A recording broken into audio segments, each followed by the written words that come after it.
Welcome back to Unspoken Men Truths, the channel that goes beneath the behavior and into the psychology driving it. Today we are talking about a man who can fix anything, who shows up when something breaks, who never seems to need anything in return. There is a particular kind of man who can walk into a broken situation, a stalled engine, a flooded basement, a failing system, and come out the other side having solved it with his hands and his mind.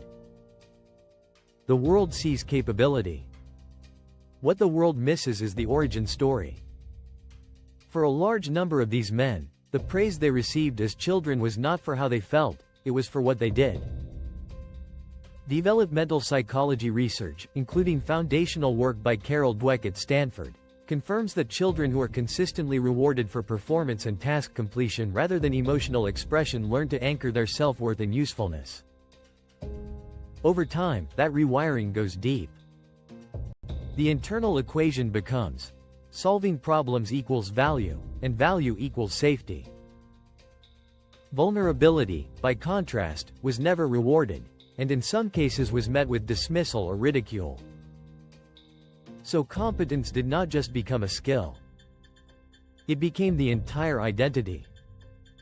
As clinical psychologist Terence Real has documented in his research on male socialization, many men learn that being useful is far safer than being understood, and they spend the rest of their lives proving that equation correct with every task they complete.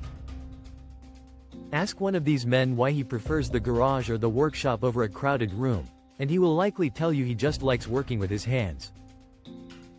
That is true, but it is not the whole truth. Machines are predictable. A carburetor responds the same way every time. A circuit follows the laws of physics without exception. People do not. Relationships carry emotional variables that cannot be diagnosed with a multimeter, and for a man whose entire sense of control is built on solving problems with clear solutions, that unpredictability feels genuinely threatening. Attachment research pioneered by Mary Ainsworth and later expanded through adult studies by Philip Shaver identifies this pattern as avoidant attachment, a relational style where emotional closeness triggers anxiety rather than comfort, and where solitude functions as a regulation strategy rather than a preference. The introversion these men display is not purely temperamental. In many cases, it is a learned shield. The garage does not ask anything of him emotionally. The workshop does not require him to be seen. Solitude became the environment where he could exist without the risk of exposure. There is a neurochemical dimension to this that most conversations miss entirely. Research from MIT's neuroscience department confirms that problem-solving and task completion trigger dopamine release in the brain's reward circuitry, the same pathway activated by food, connection, and achievement. For a man who has conditioned his brain to seek that reward through fixing, every solved problem delivers a measurable hit of relief and satisfaction. The cycle reinforces itself. Physical problems are finite. They have a beginning, a middle, and an end state that can be confirmed with the eyes. Emotional problems, grief, relational conflict, fear, longing, have none of those edges. They cannot be torqued tighter or rewired. And so the man who has become fluent in the language of mechanical repair remains a near stranger to the language of emotional expression.